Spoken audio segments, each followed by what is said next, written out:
Hola a todos, ¿cómo están? El día de hoy vamos a desarrollar un nuevo tema denominado la división de la economía. Pues bien, empecemos. Veamos de manera general la estructura de la división de la economía. La economía se divide en dos grandes campos, en dos grandes áreas, en dos grandes ramas. La economía positiva, que estudia el carácter objetivo de la economía, y por otra parte la economía normativa, que se encarga del estudio subjetivo de la economía. La economía positiva a su vez se divide en dos grandes ramas, la economía descriptiva y la teoría económica, esta última en macro y en microeconomía, ¿no? Y por otra parte la economía normativa, que tiene un gran instrumento de apoyo, que es la política económica. Entonces, esta es la estructura general de la división de la economía. Sin embargo, a continuación vamos a desarrollar esta división por cada rama, por cada campo, de una manera más detallada. Bien, en primer lugar, con respecto a la división de la economía, esta fue desarrollada por John Neville Keynes, padre de John Maynard Keynes. John Maynard Keynes es el padre de la macroeconomía, conocido así porque él justamente desarrolla esta rama de gran importancia, la macroeconomía. Entonces el padre, John Neville Keynes, desarrolla pues la división de la economía, ¿no? En su obra El alcance y el método de la economía política en el año de 1891. Vamos a ver ahora entonces la economía positiva. La economía positiva se va a encargar del estudio de la realidad económica, de los fenómenos económicos, pero tal como se presentan, ¿no? Tal como se van a presentar en la realidad. Es por esa razón que la economía positiva estudia lo que es, o sea, los hechos económicos tal como se van a presentar, sin modificarlos, sin alterarlos, sin ofrecer juicios de valor o calificarlos como buenos o malos, sino simplemente como son los hechos, como son las cosas, ¿no? Es por esa razón que a la economía positiva se le considera pues como una rama objetiva, o que realiza estudios científicos dentro de la economía, pero desde el punto de vista objetivo, ¿no? De manera general entonces decimos pues que la economía positiva, ¿no? Se ocupa de cómo son las cosas, ¿no? De buscar explicaciones objetivas del funcionamiento de los fenómenos económicos, ¿no? En este campo, obviamente de la economía positiva, en realidad lo que nos va a interesar es describir, es teorizar un aspecto de la realidad, pero considerando los hechos por la forma como son, por la forma como se presentan, ¿no? Esa es la economía positiva. Por ejemplo, producto de la pandemia, lo que ha pasado es que la informalidad se ha incrementado. Esto es un hecho real, un hecho que evidentemente ha sucedido producto de la pandemia, ¿no? Este hecho, tal como se ha presentado, evidentemente será estudiado, por ejemplo, por la economía positiva, ¿no? Porque por obvias razones, producto de la pandemia, la informalidad se ha incrementado, ¿no?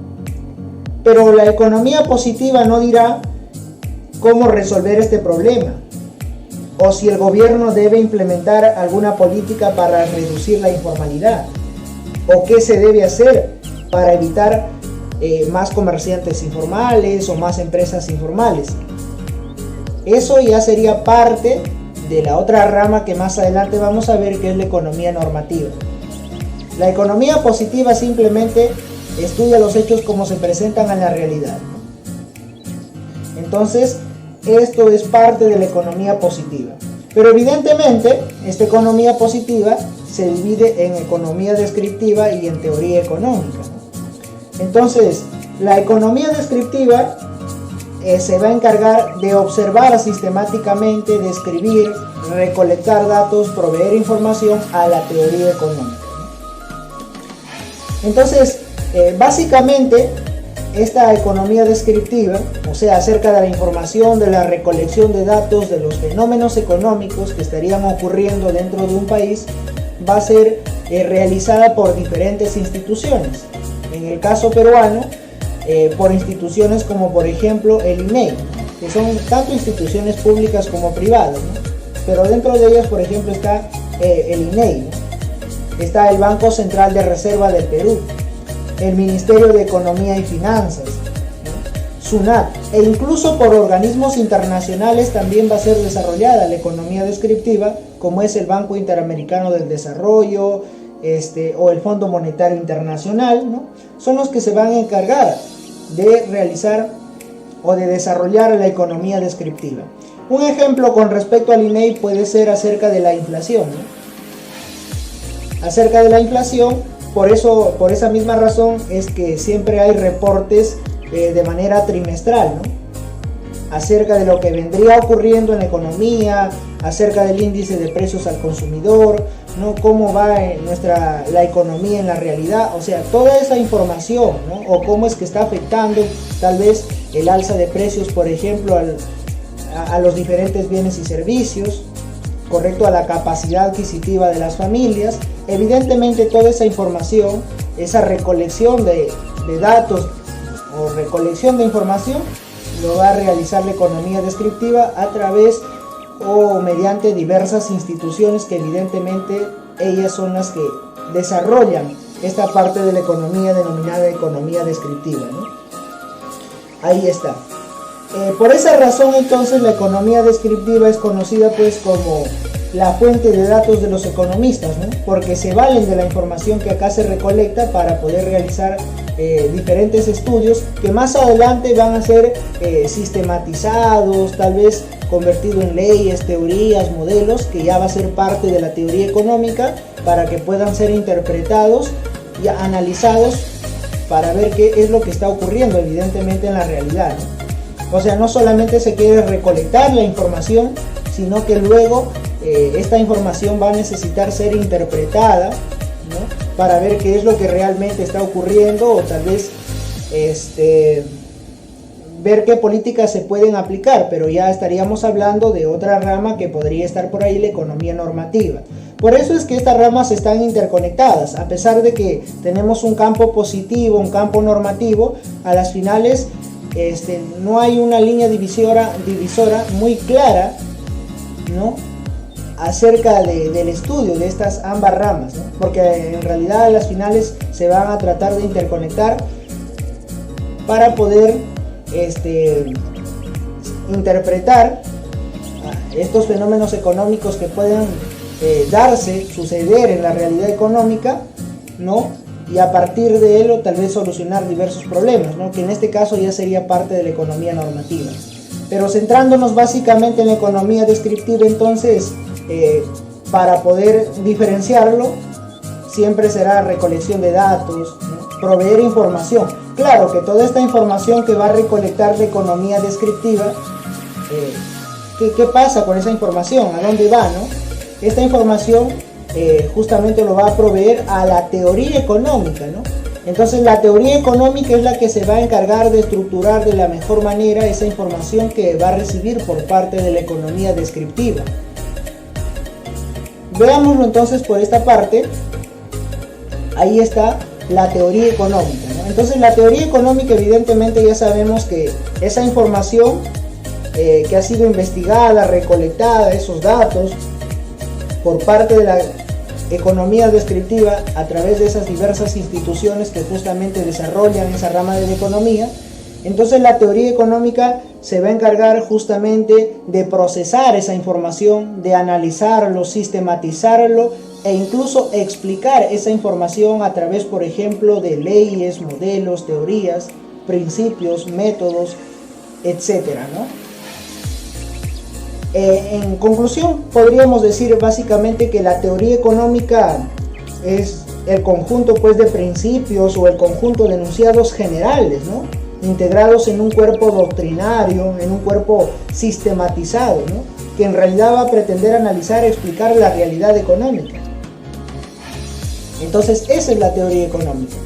¿Y por qué también en realidad la teoría económica también, a partir de la teoría económica se puede predecir, se puede proyectar? Pero por supuesto, ¿no? Porque hay fenómenos económicos que en algún momento ya han sucedido, han sido estudiados, ¿no? Esa información ha sido recolectada por la economía descriptiva, ¿no? Estructurada, sistematizada y por último explicada también por la teoría económica, y a partir de ello se puede producir, ¿no?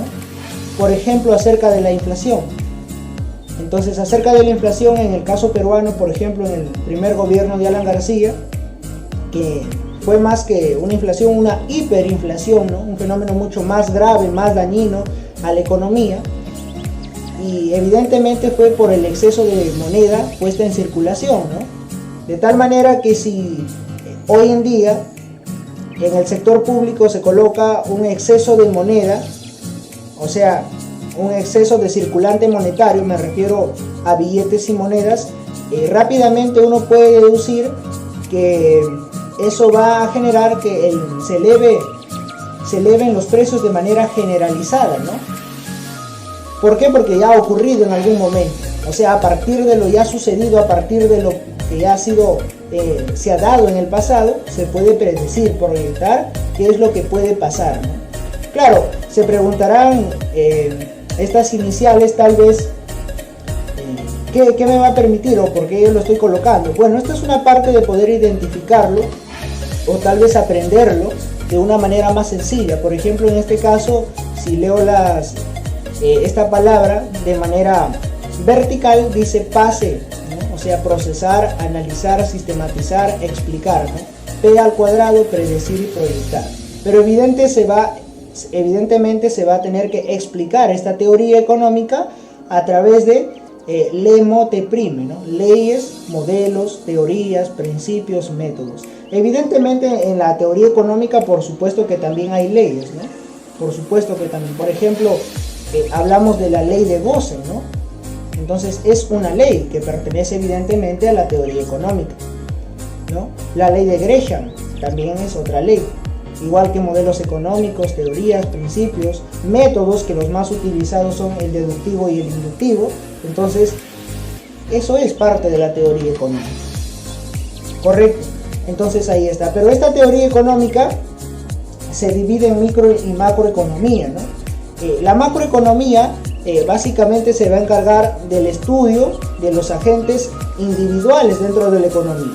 Los agentes económicos, ¿no? Como son las unidades de consumo, o sea, las familias, las unidades de producción, que son las empresas, e incluso el gobierno, ¿no? Que también realiza actividades individuales. Y ese comportamiento por parte de estos agentes evidentemente son estudiados por la microeconomía, ¿no? A la microeconomía también se le llama la teoría de la formación de precios, ¿no? Teoría de la formación de precios o simplemente teoría de los precios. Eso es la microeconomía, que básicamente se encarga, pues, como ya lo decíamos, del estudio de los diversos agentes, pero de una manera individualizada, ¿no? De una manera individualizada, del estudio incluso también de los mercados, ¿no? O de algunas situaciones económicas menos complejas, que con respecto a la macroeconomía ya luego es más agregado. ¿Quién va a desarrollar la microeconomía? Es Alfred Marshall, ¿no? En su obra Principios de Economía, ahí está Alfred Marshall, padre de la macroeconomía, así es como también se le llama, ¿no? Evidentemente, ¿qué teorías podemos encontrar dentro de la microeconomía? Pues teorías, por ejemplo, como teoría del consumidor, de la empresa, de la producción, de la distribución, ¿no? Teorías que lo podemos aprender de la siguiente manera, ¿no? COEPRODI, consumidor, empresa, producción y distribución. La teoría del consumidor en realidad se va a encargar, o lo podemos interpretar así: siempre el consumidor necesita o busca maximizar su consumo. Nosotros como consumidores siempre justamente vamos a buscar esto, ¿no? Maximizar nuestro consumo. Por eso que cuando siempre vamos a algún lugar, a una tienda, a un centro comercial, a un mercado, y queremos adquirir algún bien o algún servicio, a veces pedimos que el precio nos baje 1 sol, 2 soles, 10 soles, de acuerdo al tamaño del producto, de acuerdo al precio, ¿no? O si es que es en otro país, tal vez el precio en dólares, ¿no? Pero en realidad a veces buscamos que ese precio del producto sea menor, ¿no? Si yo pregunto por el precio del producto y me dicen que ese precio es de 10 soles, muchas personas piden que si lo pueden llevar ese mismo producto pero a un precio de 8 soles. ¿Y por qué buscan pagar menos por ese producto?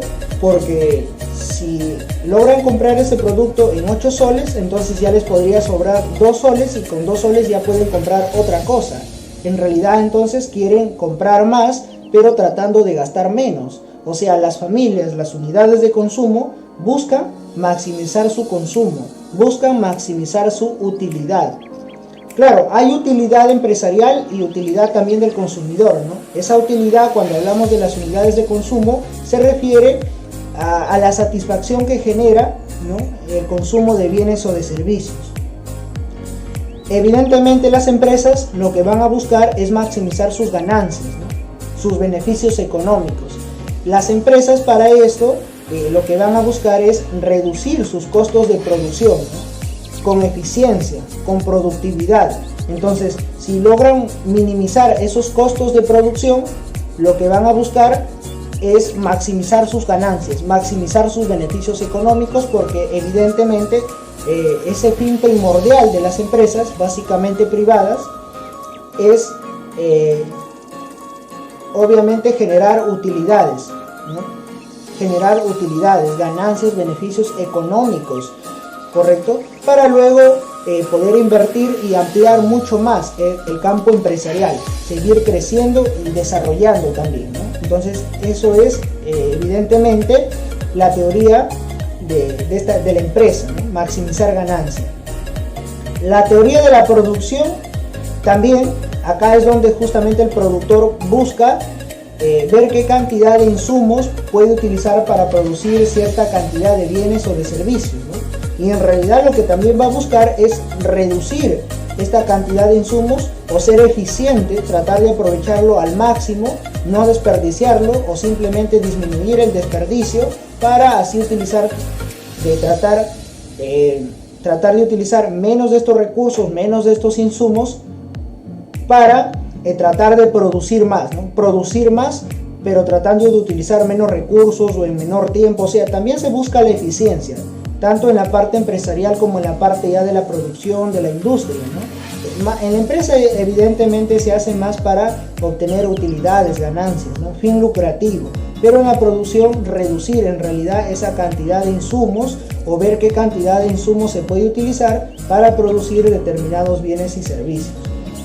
Y en la teoría de la distribución ya se da el pago a los factores de producción, aquellos factores que han participado dentro de la producción, ¿no?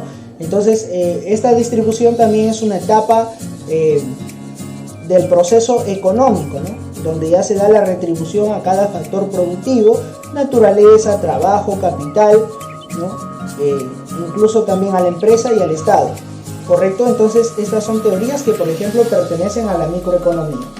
Veamos por acá la parte de la macroeconomía y luego vemos un ejemplo claro para poder diferenciar mucho mejor la parte microeconómica con la parte macroeconómica. La macroeconomía se va a encargar también de estudiar a estos mismos agentes económicos, como lo habíamos visto en la microeconomía, pero ya no desde un punto individual, sino más bien de un punto global o agregado. Agregado quiere decir la suma de todas las individualidades, por ejemplo, de los agentes económicos. O sea, se encarga la macroeconomía entonces de un estudio también de los agentes económicos, pero como un todo, ¿no? Entonces esa es la parte macroeconómica, ¿no? A la macroeconomía también se le conoce como la teoría general de los precios, ¿no? He ahí la diferencia, o sea, microeconomía, teoría de la formación de precios o simplemente teoría de los precios, y la macroeconomía, teoría general de los precios. La macroeconomía fue desarrollado por John Maynard Keynes, ¿no?, hijo de John Neville Keynes, que ya lo habíamos visto en la parte inicial, quien se encarga de dividir la economía o de la división de la economía, ¿no? básicamente en el año de 1929, cuando se da la Gran Depresión o la crisis económica de Estados Unidos, ¿no? Entonces ahí surge John Neville Keynes. Las teorías económicas con respecto a la macroeconomía tenemos dos, que es la teoría general de los agregados y la teoría general del equilibrio y crecimiento económico. La teoría general de los agregados se va a encargar de estudiar las variables económicas, como por ejemplo es el Producto Bruto Interno, el Producto Nacional Bruto, el Producto Nacional Neto, ingreso nacional, consumo nacional e inversión, ¿no? Son variables económicas estudiadas por la teoría general de los agregados. Con respecto al Producto Bruto Interno, por ejemplo, que es la suma de toda la producción, ¿no? El PBI viene a ser el valor monetario de todos los bienes y servicios producidos dentro de una economía, pero generalmente en términos de un año. Pero esos bienes tienen que ser finales, o sea, bienes y servicios finales, o sea, que estén listos para el consumo, no intermedios, sino bienes y servicios finales, no el valor monetario. Por ejemplo, ese es el Producto Bruto Interno, que en realidad viene a ser la suma de todas las producciones de todas las empresas, ¿no? Por eso decíamos al principio, macroeconomía, estudio como un todo, estudio global, agregado de los agentes económicos. O sea, no va a haber la producción simplemente de una empresa, eso sería algo microeconómico, ¿no? Porque sería un comportamiento individual, sino tendría que ser la producción, pero de todas las empresas, por ejemplo, dentro del Perú, o si están personas en Chile, entonces de todas esas personas en Chile, simplemente, claro, o si están en España, entonces simplemente de esas personas en España, ya, entonces eso sería el Producto Bruto Interno, que muchos también lo conocen como PIB, Producto Interno Bruto, ya, claro, no hay que confundir con el Producto Nacional Bruto, que es diferente, ¿no? Que ya no solamente se estudia la parte interna, sino también aquel valor monetario que se genera por los agentes de una economía, pero que ese dinero, por ejemplo, ingresa a un país, pero producto de la actividad económica que realizan en otros países, ¿no? Entonces, he ahí la cierta diferencia. Claro, en otro video vamos a realizar también, o vamos a desarrollar Producto Bruto Interno, Producto Nacional Bruto, Producto Nacional Neto, para poder explicar de manera detallada e incluso desarrollar ejercicios, ¿no? El ingreso nacional también parte de la macroeconomía, ¿no? Y por otra parte es la teoría general del equilibrio y crecimiento, que va a estudiar básicamente los indicadores, ¿no? Los indicadores para poder ver, analizar cómo es que está nuestra economía, ¿no? En qué condiciones se encuentra la economía. Dentro de ellos está la inflación, el desempleo, el tipo de cambio, el déficit presupuestal, ¿no? Las tasas de interés incluso, ¿no? Son parte del estudio de la teoría general del equilibrio y crecimiento y son denominados indicadores económicos, ¿no? ¿Y qué teorías tenemos? Bueno, teorías, por ejemplo, tenemos acá teoría de la moneda, de las finanzas públicas, de las relaciones internacionales, y ahí podemos hablar, por ejemplo, de comercio exterior, ¿no? La teoría del desarrollo, son parte o son teorías que pertenecen a la teoría general del equilibrio y crecimiento y de manera generalizada, obviamente, a la macroeconomía. Pongamos entonces dos ejemplos o tres ejemplos claros para poder entender mucho mejor la microeconomía con la macroeconomía y poder diferenciarlo aún más. Con respecto a la microeconomía, por ejemplo, podría ser un ejemplo, producción de las industrias y empresas, pero de manera específica, o sea, de manera individualizada. Pero si es macroeconomía, ya no sería producción de una sola empresa, de dos empresas, tendría que ser la producción, pero a nivel agregado, general. Entonces podría ser Producto Bruto Interno, ¿no? Podríamos hablar incluso ya de Producto Nacional Bruto, de Producto Nacional Neto, eso es parte ya de la macroeconomía. Por otra parte, con respecto a la microeconomía, podríamos hablar del precio del pollo, o del precio del pescado, o de los precios de la gasolina. Entonces, de manera individual, ¿no? De manera más específica. Pero si hablamos de la macroeconomía, entonces sería, por ejemplo, el nivel general de precios o el índice de precios al consumidor, ya parte del estudio del campo macroeconómico. Otro ejemplo más para poder diferenciarlo: en la microeconomía podríamos estar hablando de el salario, por ejemplo, que pueden recibir ciertos trabajadores, como son obreros, ejecutivos, pero en la parte macroeconómica sería, por ejemplo, el ingreso nacional, ¿no? Ahí está, el ingreso nacional o la renta nacional, parte ya del estudio de la macroeconomía. Entonces creo que con estos ejemplos ya la situación queda más clara, ¿no?, acerca de la micro y la macroeconomía. Bien, veamos ahora la economía normativa. La economía normativa, como ya bien lo decíamos al inicio, se encarga en realidad de analizar los resultados del comportamiento económico, pero ya se va a encargar de calificarlos, si son buenos o son malos, o qué se debe hacer para poder solucionar un problema o plantear posibles soluciones. O sea, la economía normativa evidentemente se basa en juicios de valor, ¿no? Entonces eso es la economía normativa. Entonces, en la economía normativa, o en el campo de la economía normativa, en realidad lo que nos va a interesar es analizar los hechos, planteando pero cómo deben ser o lo que deberían ser, ¿no? Obviamente en este caso se van a plantear, como ya lo decíamos, juicios de valor, ¿no? Porque el cómo deben ser las cosas estarían en función a nuestros intereses, ¿no? Entonces la economía normativa tiene como instrumento pues la aplicación de la política económica, que ya lo vamos a ver a continuación. Entonces esa es la economía normativa, ¿no? Por eso es considerada una rama subjetiva de la economía, ¿no?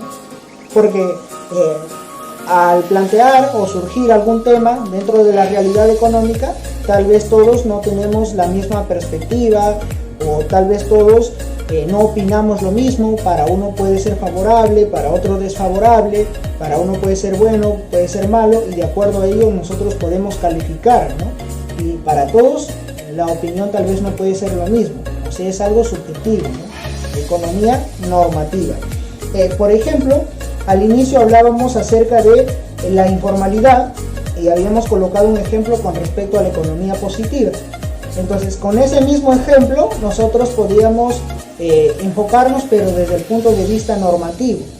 Entonces, con respecto a ese mismo ejemplo que era la informalidad, ahora yo puedo decir, el gobierno debería, ahí está, debería consolidar, por ejemplo, los regímenes tributarios vigentes, ¿no?, para tratar de solucionar, por ejemplo, el tema de la informalidad, ¿no? O tal vez simplificar las normas laborales, o tal vez asegurar la protección a los desempleados, o tal vez brindar facilidades para el proceso de formalidad, porque en nuestro país a veces son un poco complicados ese proceso de informalidad, un poco costoso, a veces es un poco complicado también porque hay un desconocimiento del proceso de formalidad, entre otros puntos, ¿no? Pero esto ya es algo subjetivo, ¿no? Se están planteando diversas situaciones, diversos puntos para ver cómo se podría solucionar evidentemente este problema de la informalidad, ¿no? Entonces se trata de darle una solución a este tema, ¿no? Cosa que no sucedía con la economía positiva, pues esta lo analizaba tal como eran las cosas. Muy bien, entonces, como ya lo decíamos, son posibles alternativas de solución, o sea, se basa en juicios de valor. Entonces, por otra parte, tenemos la política económica, instrumento de la economía normativa. Y la política económica, para empezar, son las decisiones, el conjunto de medidas que adopta, que toma el Estado dentro de la economía, ¿no?, o para poder resolver problemas económicos.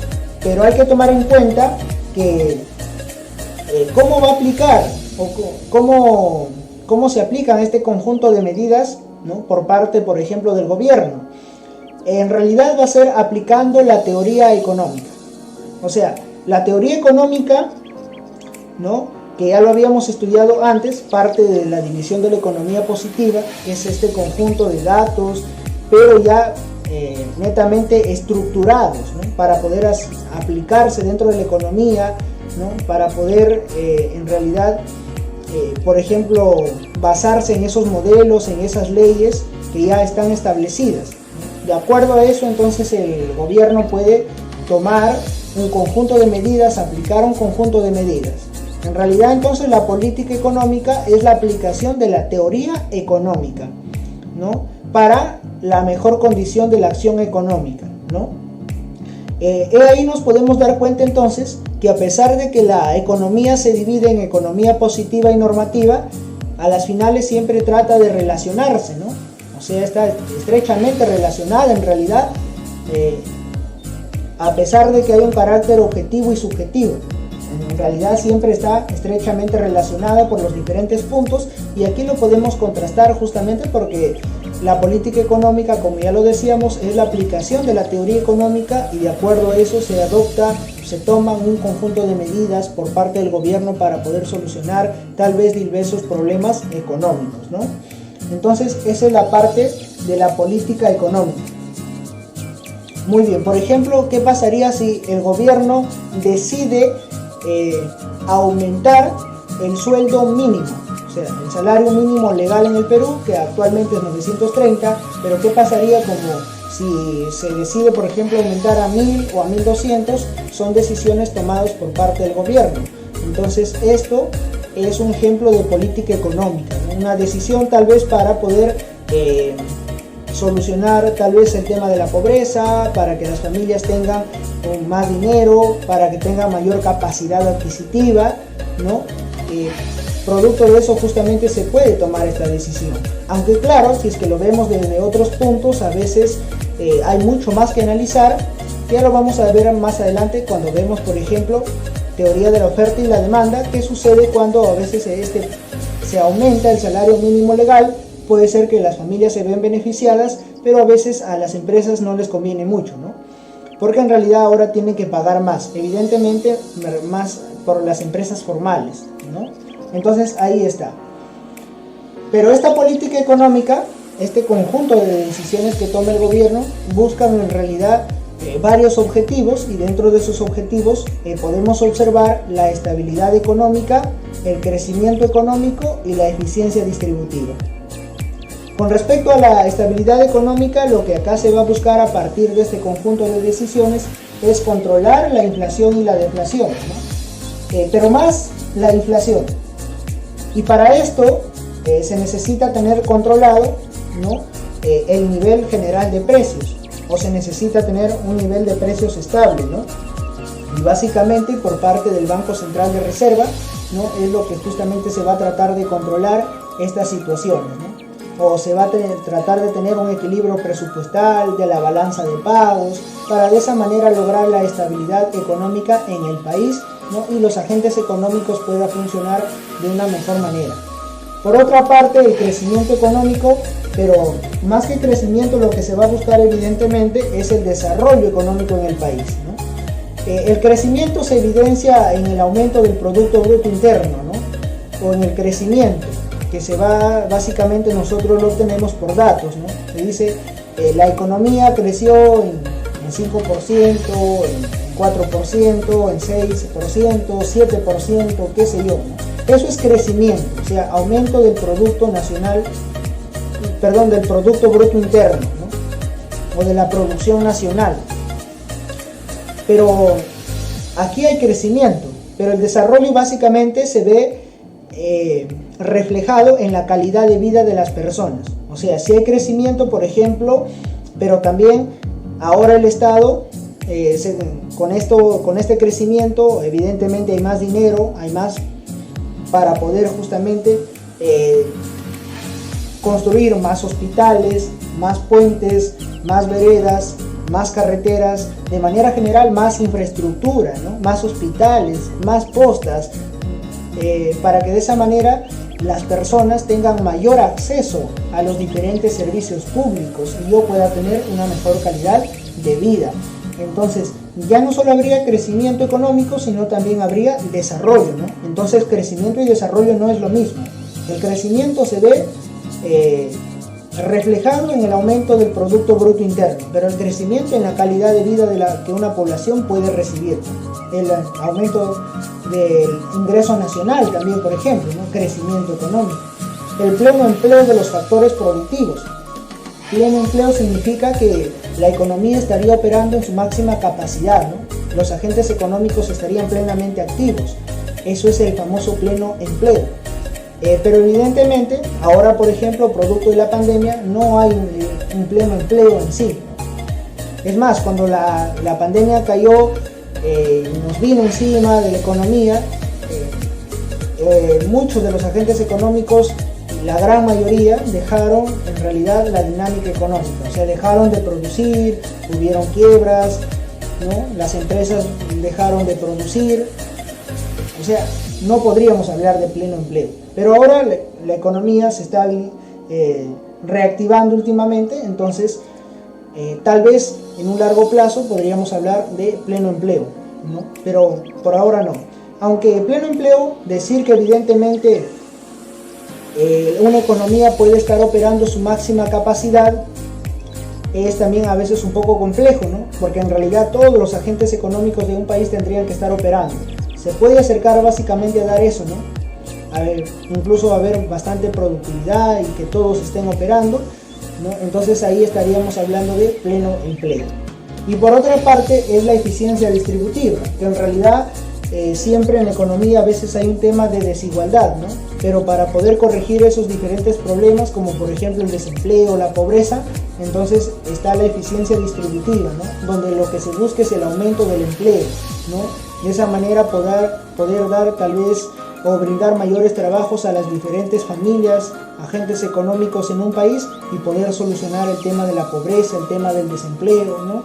Entonces ahí estaría presentándose este objetivo que persigue la política económica denominado eficiencia distributiva, ¿no? Una distribución equitativa del ingreso, ¿no? Es por esa razón que también a veces el gobierno o a partir de manera general el Estado, cabe resaltar que el gobierno y el Estado no es lo mismo.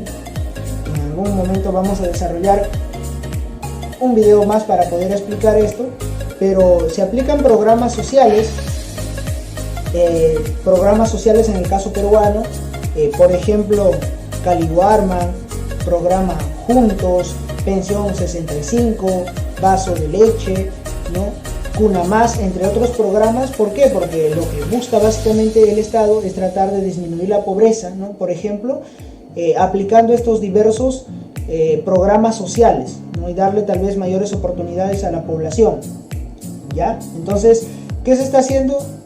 Tratando de distribuir esta riqueza, ¿no? A las diferentes agentes económicos en el país, ¿no? O sea, una mejor distribución o una distribución equitativa del ingreso.